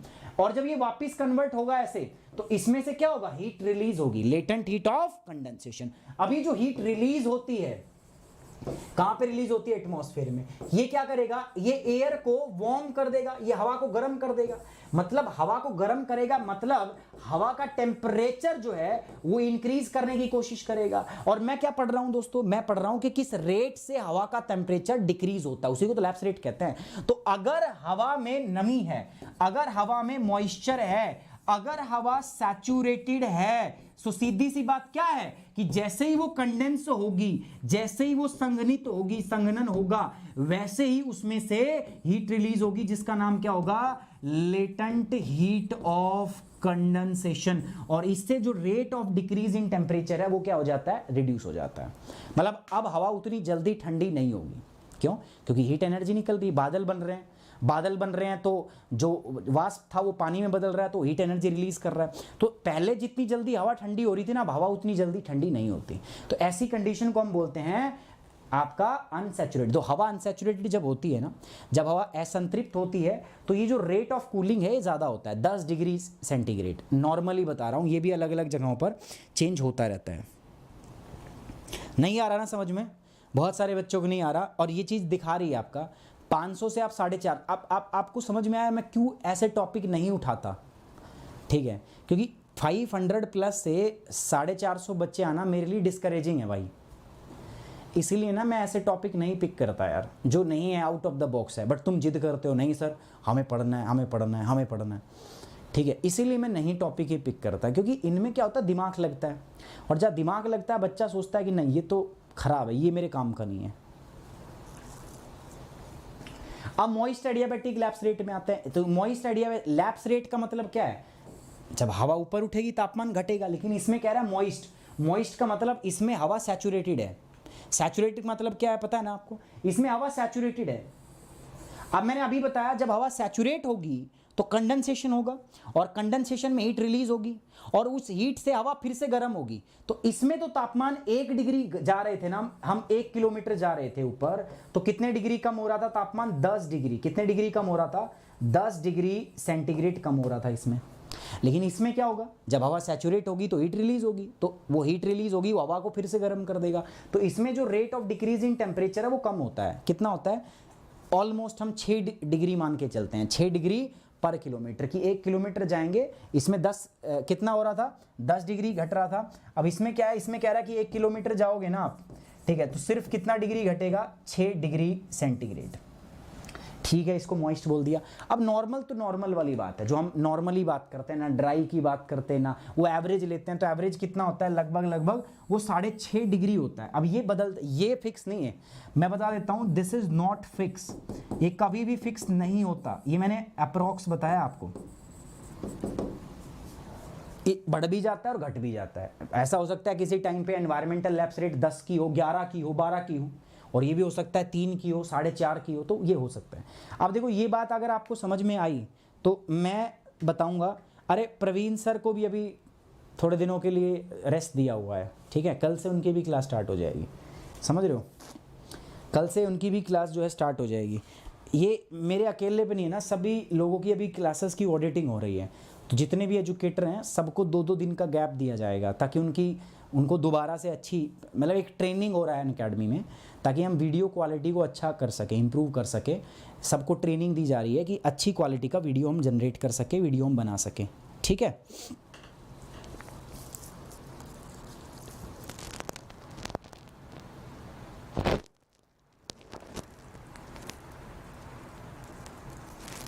Obvious बात है लिप्सा ऐसा होगा, ठीक है। आप जब इतना पढ़ लोगे ना अच्छे से, आप किसी को भी पढ़ा दोगे। और YouTube पे तो मैं बता रहा हूँ, आधे लोग तो क्या करते हैं ना, बस क्या होता है ना, देख के ही तो पढ़ाना होता है, तो आधे लोग तो देख के आते हैं। ऐसे बहुत सारे लोग हैं जो सिर्फ PPT रीड करते हैं। अब देखना, लिखेंगे पढ़ देंगे, फिर बता देंगे अच्छा ये है, फिर इसको पढ़ेंगे, वो PPT रीडर हैं, वो टीचर तो नहीं है। खैर मेरे को ये बोलने का कोई अधिकार नहीं है, क्योंकि मेरे को ही लोग ट्विटर पे जाके कुछ कुछ बोल रहे हैं, मेरे को बोलने का अधिकार नहीं है। बट देखो, मैं आपके बेस्ट इंटरेस्ट की बात बता रहा हूँ, ठीक है। आपका बेस्ट इंटरेस्ट यही है कि वो चीज़ करो जो आपके लिए बेनिफिशियल हो यार, अच्छी हो। मतलब ऐसे रैंडम कुछ भी पढ़ना, कुछ भी करना, वो एडवाइजेबल नहीं है यार, उसको मत करो। कुछ भी मत पढ़ो यार, कि चलो कुछ भी पढ़ लेते हैं, दैट इज़ रॉन्ग, है ना। अच्छा कंटेंट पढ़ो, टाइम कंज्यूमिंग, ऑब्वियस बात है, it will take more time. अगर मुझे एक क्लास में पूरी ज्योग्राफी करानी हो, एक क्लास में पूरा भूगोल करवाना हो, तो मैं इतना थोड़ी ना डीप में जाऊंगा, मैं कम करूंगा। मैं स्टेबिलिटी इंस्टेबिलिटी तुम्हें बताऊंगा भी नहीं, मैं जिक्र भी नहीं करूंगा, ऐसा कोई टॉपिक होता है, ठीक है। और तुम्हें पता भी नहीं चलेगा कभी, जब तक नहीं पता चलेगा, जब तक तुम खुद से ना पढ़ोगे। और आदमी खुद से तब पढ़ता है जब उसका इंटरेस्ट बन जाता है। ये हो गया, ठीक है। तीनों बात समझ में आ गई, तुम आगे बढ़ जाऊं, ठीक है, आगे बढ़ रहा हूं मैं। अब पहली बात करते हैं प्यारे बच्चों, स्टेबिलिटी की। अब स्टेबिलिटी की कंडीशन कब होती है? स्टेबिलिटी का मतलब मैंने बताया था आपको क्या, कि जब हवा वर्टिकल मोशन ना करे, ठीक है। अब हवा ऊपर क्यों उठती है? हवा ऊपर इसलिए उठती है सर क्योंकि हवा का तापमान ज़्यादा होता है। तो जितना हवा का तापमान ज़्यादा होगा ना, हवा हल्की होगी उतनी फैलेगी, क्या होगी? उतनी ही फैलेगी। भारी हवा नीचे होगी और हल्की हवा क्या होगी? ऊपर होगी। तो जब तक तापमान ज़्यादा होगा हवा ऊपर जाती रहेगी, है ना। अब दोस्तों एक एग्जांपल लूंगा मैं स्टेबिलिटी का, ठीक है। इस एग्जांपल से मैं आपको बताऊंगा, कह रहा स्टेबिलिटी कब है, कंडीशन बता रहा है, when the dry adiabatic lapse rate, लिख लूं मैं, dry adiabatic lapse rate of ascending air is higher, जब ये ज्यादा है, किससे? Environmental lapse rate. ये बताओ किसको ये बात समझ नहीं आई? स्टेबिलिटी की पहली कंडीशन कब बनेगी? स्टेबिलिटी मतलब हवा के अंदर में वर्टिकल मूवमेंट नहीं है। इसकी पहली कंडीशन क्या है? इसकी पहली कंडीशन है जब dry adiabatic lapse rate is greater than environmental lapse rate. जब ड्राई एडियाबैटिक लैप्स रेट आपकी एनवायरमेंटल लैप्स रेट से क्या है? ज्यादा है। This is the first condition, ये पहली कंडीशन है प्यारे बच्चों। कौन सी कंडीशन है? This is the first condition which is essential for the stability. अब आप कहोगे सर इससे क्या होगा? चलो हम एग्जांपल लेता हूं मैं आपको। मेरे पास एक हवा का पार्सल था, यहां था, इसका टेम्परेचर था मान लो 40 डिग्री सेंटीग्रेड। कहां पर? सरफेस पे, सतह पे। अब मैं इसको उठा के ना, मैं 1 किलोमीटर ऊपर ले जा रहा हूं, ठीक है। मैं कितना ले जा रहा हूं? 1 किलोमीटर, ठीक है। हवा का तापमान कितना है? 40। मैं उठा के कितना लेके जा रहा हूं? 1 किलोमीटर लेके जा रहा हूं इसको। चलो देखते हैं, ठीक है। अब ये हवा कैसी है दोस्तों? इसका dry adiabatic lapse rate, DALR, dry adiabatic lapse rate का मतलब क्या है? कि सैचुरेशन हवा में नहीं है। दिस इज ये हवा जो है वो सैचुरेट नहीं है, दिस इज अनसैचुरेटेड एयर। पता है ना, ये तो अभी भी पढ़ाया था यार, अनसैचुरेटेड। ड्राई किस में नापते हैं? अनसैचुरेटेड, मतलब हवा संतृप्त नहीं है, ठीक है। हवा भूखी है, बहुत भूखी है, इसका मतलब हवा अनसैचुरेट है, हवा भूखी है। एनवायरमेंटल लैप्स रेट मतलब जो नॉर्मल साधारणतः तापमान घटता है। ये कह रहा है कि ये ज़्यादा है, ये ज़्यादा होगा, ये कम। अब मैंने आपके सामने यहाँ वैल्यू ले ली, मैंने बोल दिया कि चलो हवा का सरफेस पे तापमान है 40 डिग्री सेंटीग्रेड। मैंने मान लिया ड्राई एडियाबैटिक लैप्स रेट कितनी है? 10 डिग्री पर किलोमीटर। मतलब जैसे ही मैं ऊपर जाऊंगा ना, ठीक है, मैं ऊपर जाऊंगा, सो DALR के हिसाब से, DALR जो है ड्राई एडियाबैटिक लैप्स रेट के हिसाब से, यहां पर जब मैं जाऊंगा तो 40 डिग्री था, 1 किलोमीटर गया मैं, 1 किलोमीटर DLR कितना है? 10 का। तो 1 किलोमीटर पे जाने के बाद यहां पर DLR 10 डिग्री सेंटीग्रेड है, तो मेरा टेम्परेचर कितना होगा? 40 - 30 कितना आ जाएगा बताओ, is equal to 40 minus not 30, 40 minus 10 कितना आएगा, 40 माइनस 10 कितना आ जाएगा दोस्तों बताओ, 30 डिग्री सेंटीग्रेड। ये क्या कह रहा है कि अगर हवा ड्राई है, अनसैचुरेटेड है, और अगर उसको आप उठा रहे हो ऊपर, तो 1 किलोमीटर जाने के बाद उसका तापमान कितना हो जाएगा, 30 डिग्री सेंटीग्रेड हो जाएगा। ये किससे हिसाब से है, DLR से। लेकिन अब एनवायरमेंटल लैप्स रेट कितना है, 6.5 डिग्री। ये क्या कहता है, ये कहता है कि भाई नॉर्मली अगर आप इस हाइट पे जाओगे, आप जा तो रहे हो ठीक है, ये तो आपका एयर का ये पार्सल जा रहा है, लेकिन सामान्यतः इस ऊंचाई पर जो हवा का तापमान है वो कितना है, अगर नीचे 40 है, ठीक है, नीचे 40 है, और अगर आप यहाँ पे जाते हो 1 किलोमीटर ऊपर, तो ELR जो है वो कितना है आपका 6.5 डिग्री। मतलब यहाँ का तापमान कितना हो जाएगा दोस्तों बताओ मुझे, यहाँ तापमान हो जाएगा 40 माइनस 6.5 डिग्री, बराबर कितना आ जाएगा बताओ मुझे, 33.5। याद आ गया आपको, 33.5 डिग्री। मतलब ये है कि इस जगह की जो हवा है, इस जगह की जो हवा है, ये एयर पार्सल ऊपर जाएगा, ये एयर पार्सल मान लो यहाँ पे आ गया। अब इस एयर पार्सल का तापमान तो है कितना, 30 डिग्री, लेकिन आसपास की हवा कितनी है, 33 डिग्री। मतलब ये जो हवा यहाँ पहुंची है ना, वो क्या है, ठंडी as compare to the surrounding air. Principle क्या होता है, ठंडी हवा नीचे रहेगी, गर्म हवा ऊपर रहेगी। अब ये हवा क्या है, ये तो ठंडी होगी क्योंकि 30 डिग्री पहुंच गया तापमान, और ऑलरेडी उसके आसपास उस जगह का तापमान कितना है, 33 डिग्री सेंटीग्रेड। मतलब तापमान क्या हो गया उसका ज्यादा, तो अब वो हवा क्या करेगी, और ऊपर नहीं जाएगी, वर्टिकल मोशन क्या हो जाएगा, स्टॉप, क्योंकि अब हवा ठंडी हो गई है। अब हवा ठंडी हो गई, क्यों ठंडी हो गई भाई, क्योंकि इस जगह पर इसका तापमान भले ही 30 डिग्री सेंटीग्रेड है, लेकिन यहाँ का एक्चुअल जो हवा है यहाँ पे जो उपस्थित है उसका, मैं ये कह रहा हूँ कि मान के चलो आपकी बॉडी का तापमान कितना है, 37 डिग्री। आप एक ऐसी जगह पे चले जाते हो जहाँ का तापमान कितना है, 30 डिग्री सेंटीग्रेड, वही हो रहा है। आप यहां से यहां गए, 30 डिग्री सेंटीग्रेड तापमान है यहाँ पे इस हवा का, हो जाएगा DALR से, क्योंकि हवा शुष्क है, ड्राई है। लेकिन उस जगह की हवा का तापमान है 33.5 डिग्री सेंटीग्रेड। इसका मतलब ये हवा इसके मुकाबले भारी हो गई, भारी हो गई, नीचे आने लग जाएगी, हवा नीचे आएगी, डिसेंड करने लगेगी। मतलब वर्टिकल मूवमेंट नहीं होगा, अब हवा नीचे बैठ जाएगी, या तो हवा नीचे आएगी या हवा एक जगह स्थिर हो जाएगी। जब तापमान बराबर आ जाएगा, हवा स्थिर हो जाएगी, तो वर्टिकल मूवमेंट नहीं हुआ ना, तो इसको क्या बोलते हैं हम, आपका stability. This is the first condition of the stability. मुझे नहीं लगता आपको आधों को भी बच्चा समझ में आया होगा ये मुझे नहीं लगता समझ में आया होगा। आया है आपके यार, बताओ, कमेंट बॉक्स आपके लिए खुला है यार। 1.2K का टारगेट लेके चल रहा हूं मैं लाइक का। सिदरा अस्सलाम वालेकुम। वालेकुम अस्सलाम। देखो झूठ नहीं बोलने का है, झूठ बोलना पाप है, उसके घर में सांप है, काली माँ आएगी रात को डरा के जाएगी।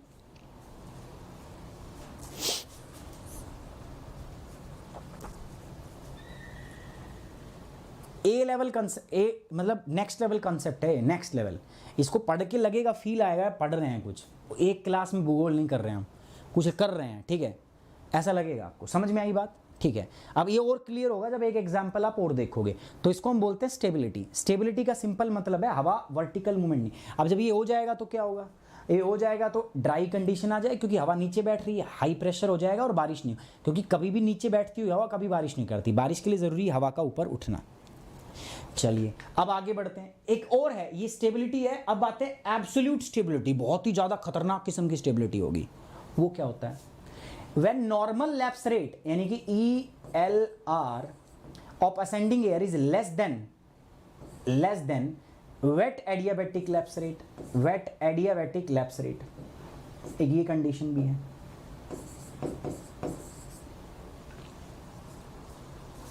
ठीक है, इसमें मैं एग्जांपल नहीं दूंगा, बस ऐसे ही बताऊंगा इसको, ठीक है, क्योंकि इसमें मेरे पास डेटा नहीं है, वैल्यू मैंने रखी नहीं, तो इसलिए हम नहीं रखेंगे। तो एक ये कंडीशन भी है कि जब एनवायरमेंटल लैप्स रेट कम होगी, उसमें क्या था, एनवायरमेंटल लैप्स रेट कम थी, किससे, आपका ड्राई एडियाबैटिक लैप्स रेट से, इसमें भी, क्योंकि इसमें एनवायरमेंटल लैप्स रेट बहुत कम हो जाएगी यहाँ पे, ठीक है। तो जब भी ऐसा होगा, आपको मैंने बताया था विंड क्या होगी, नीचे की ओर आने लगेगी, विंड स्टार्ट डिसेंडिंग। डिसेंडिंग का मतलब है नीचे आना। आप इसको होमवर्क मान के चलना, आप एक एग्जांपल लेके इसको डिस्कस करना, ठीक है। मैं आपको बताऊंगा बाद में, ठीक है। अगर आपको नहीं होगा तो मैं इसको नेक्स्ट क्लास में क्लियर कर दूंगा। विंड क्या होगी, विंड स्टार्ट डिसेंडिंग, हवा नीचे आने लग जाएगी। हवा जब नीचे आएगी दैट मीन्स हवा कंप्रेस हो रही है, तो प्रेशर क्या होगा, इंक्रीज होगा। और बारिश की तो भाई साहब कहीं कहीं तक कोई उम्मीद नहीं है। No rainfall, not at all. बारिश की कोई भी संभावना नहीं होगी। क्लियर है बात? ठीक है, हो गया क्लियर सर हमारा। ठीक है, सो ये हो गया एब्सोल्यूट स्टेबिलिटी। अब आते हैं the most important thing, that is instability. Instability क्या है दोस्तों? अस्थिरता। इंस्टेबिलिटी का मतलब क्या है? अस्थिरता। अस्थिरता में क्या होता है, मैंने आपको बताया था, इसमें हवा ऊपर की ओर उठती है, इसमें हवा ऊपर की ओर जाती है। अब ऊपर की ओर कब जाएगी? चलो उसके लिए भी कंडीशन है क्या? When normal lapse rate of ascending air, normal lapse rate मतलब ELR is higher than the dry adiabatic lapse rate is higher than the dry adiabatic lapse rate। अगर ऐसी कंडीशन है तो भी ऐसा हो जाएगा। अब सर ये कैसा? मैंने आपको क्या बताया था, ELR चेंज होता रहता है, जरूरी नहीं कि ELR 6.5 डिग्री, वो बदलता रहता है। जैसे इस केस में ELR की वैल्यू है 11 डिग्री सेल्सियस और DLR की वैल्यू कितनी है? 10 डिग्री सेंटीग्रेड। सेम एग्जाम्पल है, मेरे पास हवा का पार्सल है जिसके नीचे तापमान कितना है? 40 डिग्री सेंटीग्रेड, ये सरफेस पर है। अब इस पार्सल को मैं ऊपर उठाता हूं, 1 किलोमीटर ऊपर लेके जाता हूं। 1 किलोमीटर ऊपर लेके जाऊंगा तो DLR क्या कह रहा है? DALR कह रहा है कि भैया 10 डिग्री के हिसाब से घटा दो। मतलब ऊपर जाएंगे तो 40 माइनस 10 कितना तापमान आ गया? 30 डिग्री सेंटीग्रेड आ गया। दूसरा कह रहा है दोस्तों क्या? दूसरा कह रहा है नॉर्मल। भाई ये तो ठीक है, ये तो इस हवा की बात कर रहे हैं, लेकिन इस हवा के अलावा यहां पर जो नेचुरल एयर का तापमान है वो कितना होगा? एनवायरमेंटल लैप्स रेट कितनी बता रहा है? ये कह रहा है 11 डिग्री सेंटीग्रेड बता रहा है। इसका मतलब अगर हवा यहाँ 40 डिग्री पर है तो 40 माइनस 11 मतलब यहां पर कितना होगा? 29 डिग्री सेंटीग्रेड। इसका मतलब क्या हुआ कि जब इस ऊंचाई पे मैं पहुंचूंगा तो यहां हवा का जो तापमान है वो है 29 डिग्री, लेकिन इस हवा का तापमान कितना है? 30 डिग्री। मतलब ये हवा गर्म है, गर्म है तो हल्की है, और ये हवा क्या है दोस्तों? ये भारी है, ठंडी है। ठंडी है तो क्या है दोस्तों? ये भारी है।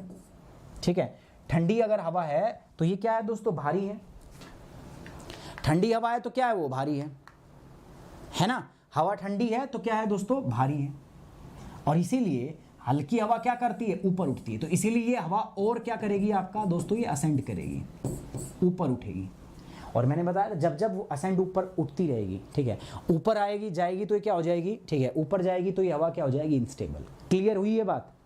अगेन एक एग्जाम्पल मैंने देख दिया। अब आज के बाद तो तुम ये टॉपिक मत कहना मेरे को, ठीक है? तुम उल्टे सीधे टॉपिक पढ़ने को बोलते हो फिर तुम भाग जाते हो। अभी देखो 419 बच्चे, मेरे को बड़ा बुरा लगता है ऐसे यार। ठीक है यार, मैं बेकार पढ़ा रहा हूँ, इसका मतलब तभी आप लोग भाग रहे हो। आज के बाद ऐसे उल्टे पुल्टे टॉपिक नहीं पढ़ाऊंगा मैं, ठीक है? जो आसान टॉपिक है वो करना है अपने को। फिर तुम बोल देते हो पढ़ा दो सर, फिर तुम भागते रहते हो यार। हैं भाई, ऐसे थोड़ी ना होता है यार। दीपक गुप्ता पूछ रहे हैं सर आप करंट अफेयर की क्लास क्यों नहीं कर रहे? दीपक भाई, कुछ लोग थे, महान लोग थे, जो मेरी कुछ क्लास थी ज्योग्राफी की, उनको लेके ट्विटर पे कमेंट कर रहे थे कि इस मास्टर को पढ़ाना नहीं आता, ये देश के खिलाफ है, एंटी नेशनल है, इसको इंडिया का मैप नहीं पता, बाउंड्री कहाँ है, कैसी है, इस मास्टर को हटाओ, जब इसको पता ही नहीं तो ये क्या पढ़ाएगा। तो बार बार कर रहे थे तो अनअकैडमी तक बात पहुंच गई। उसने कहा कि ठीक है थोड़े दिन बैठ जाओ भाई, तुम हट जाओ, ठीक है, जब ये लोग कह रहे हैं तो तुम हट जाओ, तुम्हें आता ही नहीं कुछ। तो वो चला मुद्दा, 10-12 दिन तक चला। उसके बाद अनअकैडमी बोला ठीक है भैया पढ़ा लो। मैं आ गया पढ़ाने, जब मना किया था छोड़ दिया था, ठीक है, अब फिर से बोला तो फिर आ गया मैं आपको पढ़ाने, ठीक है, ये बात थी। सो मैं क्लास ले नहीं रहा था, ऐसा कुछ नहीं, मेरे को मना किया हुआ था क्योंकि बहुत सारे लोग जो है मेरी क्लासेस को टारगेट कर रहे थे, है ना, तो इसलिए मैं क्लास ले नहीं रहा था वहाँ पे। तो मैं क्लास ले नहीं रहा था ये मतलब नहीं। बहुत सारे बच्चों को तो ये बात पता ही नहीं है यार, ट्विटर के ऊपर संग्राम हो रहा है ना। अब आप लोग देखो, मैं ही नहीं, जितना भी एजुकेटर आपके लिए यूट्यूब पे काम कर रहा है ना, आपको उनको डिफेंड करना चाहिए, सभी बच्चों को। ये जो लोग आ रहे हैं ना, जो कह रहे हैं सर हमें तो पता नहीं, Deepak Gupta, you should be aware about this thing यार, ठीक है। फिर क्या ही आप पढ़ रहे हो, क्या ही किसी को फॉलो कर रहे हो आप, है ना। इसका मतलब तो आप अपना जब पढ़ रहे हो तो पढ़ रहे हो, ठीक है, बाकी आपको कोई मतलब ही नहीं है। ऐसा नहीं होना चाहिए ना। आप सपोज़ करो, मान के चलो अनअकैडमी मुझे मना ही कर देता कि भाई तेरे को पढ़ाना नहीं आता, तू चला ही जा, मना ही कर देता, तो फिर तो ना करंट अफेयर होता, ना ज्योग्राफी होती, ना एनवायरनमेंट होता, ना पॉलिटी होती, ना इकोनॉमिक्स होती, कुछ भी नहीं होता। फिर कहाँ से पढ़ लेते तुम। तो इसीलिए चीज़ों को डिफेंड करना सीखो, सच के साथ खड़े हो जाओ। बाकी लोगों से भी कह रहा हूँ, बाकी बहुत सारे बच्चों ने बहुत मतलब ज़बरदस्त जवाब दिया उनको, जो ऐसा उल्टा पुल्टा बोल रहे थे। बाकी मैं बोल रहा हूँ बाकी बच्चों को भी किसी भी एजुकेटर के खिलाफ अगर ऐसा होता है तो आपको आगे आना चाहिए। इंस्टेबिलिटी की बात समझ में आ गई। अब इंस्टेबिलिटी की कोर कंडीशन होती है, और वो क्या होती है, जब wet adiabatic lapse rate, wet का मतलब क्या है, जब वेट एडियाबैटिक लैप्स रेट या मॉइस्ट एडियाबैटिक लैप्स रेट जो है वो लेस देन हो, मतलब कम हो, किससे, आपकी नॉर्मल लैप्स रेट से, यानी कि एनवायरमेंटल लैप्स रेट से, तब भी ऐसा हो सकता है। इसको हम बोलते हैं एब्सोल्यूट इंस्टेबिलिटी। ठीक है, जब हमारी wet adiabatic lapse rate is less than environmental lapse rate से कम है। ऐसे में एग्जांपल ले सकता हूँ, मान लो एनवायरमेंटल लैप्स रेट मेरी 6 है, ये मेरे पास हवा का पार्सल था, 40 डिग्री सेंटीग्रेड पे था, तो मैं ऊपर जाऊंगा, मान लो 6.5 है मेरे पास एनवायरमेंटल लैप्स रेट, मान लिया मैंने, suppose it is 6.5 degree centigrade, तो मैं ऊपर जाऊंगा यहाँ पर, तो तापमान कितना होगा, 33.5 डिग्री सेंटीग्रेड, ये इतना होगा। अब यहाँ पर मेरे पास मॉइस्ट एडियाबैटिक लैप्स रेट कितना है, वेट एडियाबैटिक लैप्स रेट सिर्फ कितना है मेरे पास, मान लेते हैं 6 है, कितना है 6, तो इससे क्या होगा, जब मैं 1 किलोमीटर ऊपर जाऊंगा तो इसका तापमान कितना घटेगा, 40 ये है, इसका तापमान कितना घट जाएगा आपका, 6 घटा दो, 6 माइनस कर दो, 6 माइनस करोगे तो क्या, 34 डिग्री, है ना। अब आप कहोगे सर इसका तापमान तो यहाँ क्या है, ज़्यादा है, ठीक है, ये तापमान ज़्यादा है, इसका तापमान क्या कम है, तो अब एयर क्या करेगी, हल्की है तो हवा फिर से एक्सपेंड करेगी और ऊपर क्या करेगी, ऐसे, क्योंकि ये आसपास की हवा का तापमान है, जब आसपास की हवा का तापमान कितना है, 33, मतलब ये हवा ठंडी है, और ये जो पार्सल गया है जो मॉइस्ट है ये क्या है, गर्म है। अब ये और ऊपर जाएगा ना तो फिर कंडेंसेशन हो जाएगा, फिर वो amount of heat, latent heat release हो जाएगी, ये फिर और गर्म होके फिर और ऊपर उठेगा, तो इस प्रकार से उठता रहेगा, इसको हम बोलेंगे इनस्टेबिलिटी, और ऐसी कंडीशन को बोलते हैं एब्सोल्यूट इंस्टेबिलिटी। इंस्टेबिलिटी के अंदर हवा ऊपर उठती है, असेंड करती है और लगातार फैलती रहती है, लगातार फैलती रहती है, जितनी ऊपर उठेगी उतना ही ऊंचा बादल बनता है, उसको बोलते हैं क्यूमुलोनिम्बस क्लाउड। अब इसमें क्लाउड भी पढ़ सकते हो आप, अभी ये पढ़ने के बाद क्लाउड पढ़ सकते हो, क्यों क्यूमुलोनिम्बस क्लाउड इतने ऊंचे होते हैं, क्योंकि हवा इंस्टेबिलिटी होती है ना, तो इसलिए टावरिंग क्लाउड्स बनते हैं उसमें। लेकिन मैं क्लाउड्स नहीं पढ़ाऊंगा, हाथ जोड़ रहा हूँ, क्योंकि अगर क्लाउड पढ़ाने लगा तो अभी तो फिर भी मतलब 500 से 400 पे आए हो, उसके बाद तो तुम 200 पे हो जाओगे, तो वो टॉपिक नहीं पढ़ेंगे, और प्रीलिम्स में काम का भी नहीं है।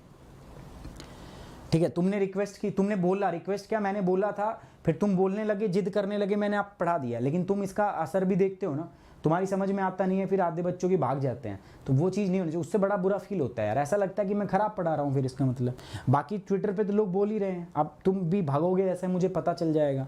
सो ये हो गया दोस्तों इंस्टेबिलिटी। ठीक है, स्टेबिलिटी और इंस्टेबिलिटी दोनों चीज क्लियर है। अब किस बच्चे को क्लियर है फटाफट कमेंट बॉक्स में बता दो, मुझे पता है प्रज्ञा आप सब मेरे साथ हो, ठीक है, बट जो बच्चे नहीं हैं, जिनको ये मैटर का ही नहीं पता, मामले का ही नहीं पता क्या मामला था, तो उनको भी थोड़ा सा अवेयर रहना चाहिए इन चीज़ों के बारे में।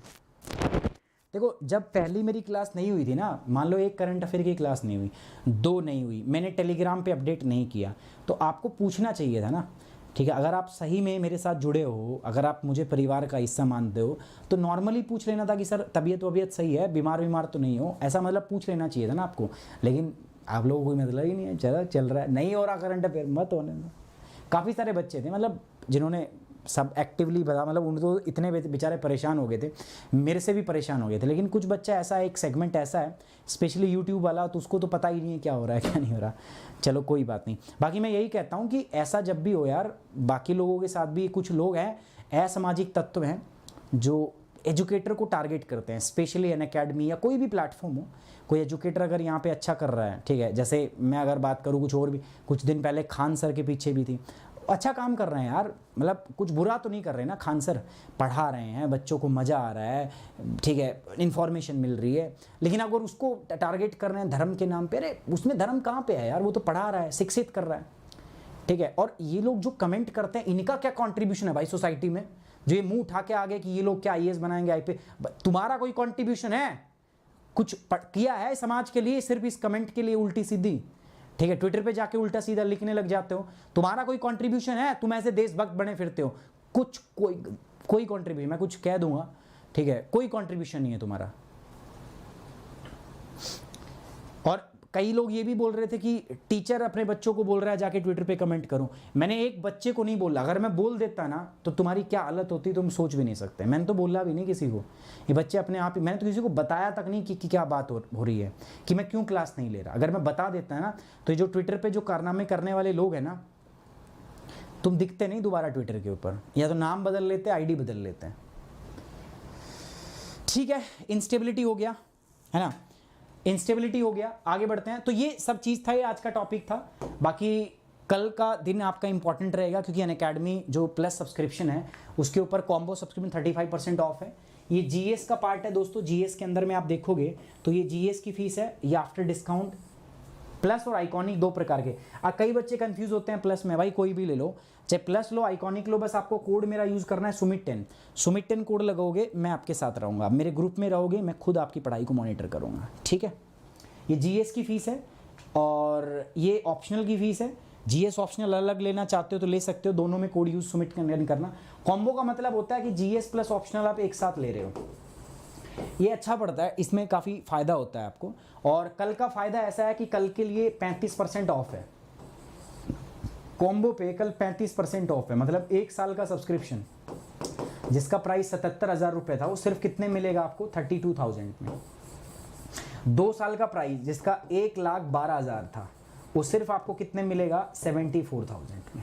ये कल के लिए प्राइस है, सिर्फ कल के लिए। सो तैयार हो जाओ, जिस भी बच्चे को ज्वाइन करना है। अगर किसी को लोन या ईएमआई कराना है तो भी आप मुझे मेल कर सकते हो। कोई लोन से करना चाहता है तो यू कैन मेल मी, है ना, आप मुझे मेल कर सकते हो। ठीक है, चलिए बस याद क्या रखना है दोस्तों, आपको मेरा कोड, कोई भी बच्चा है आपको कोड यूज़ करना है सुमित10। और ये मेरा इंस्टाग्राम चैनल, टेलीग्राम चैनल है सुमित राठी यूपीएससी। तो इसको जाके क्या कर लो, फॉलो कर लो सारे के सारे बच्चे, और जुड़ जाओ, कनेक्ट हो जाओ मेरे से। ठीक है, करंट अफेयर की क्लास सुबह होगी। अभी भी एक क्लास हम करने वाले हैं, ऐप के ऊपर एक स्पेशल क्लास करने वाला हूँ। फटाफट आ जाओ, वहीं पे लिंक शेयर करता हूँ जल्दी से। ठीक है, on this note we are ending this session. Thank you very much, take care, bye bye, Jai Hind, love you बच्चों, लेट्स क्रैक इट।